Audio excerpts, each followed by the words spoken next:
سلام، جواد مظفر هستم. من از طریق یکی از دوستان و از فضای مجازی با آقای سیامک خورم آشنا شدم و شرکتشون که کارهای اخذ اقامت و ثبت شرکت داخل عمان انجام میدن.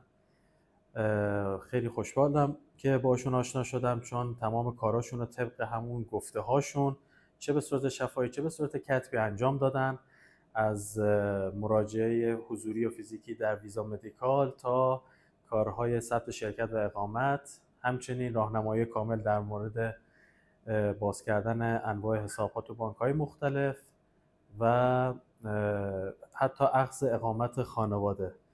غیر از این یه لطف بزرگی هم به بنده داشتن و راجع به ثبت شرکت، راجع به مشاوره راجع به محصولات کاری هم به من دادن. یه هدیه هم بسیار ارزشمند از طرف شرکتشون گرفتم. مرسی.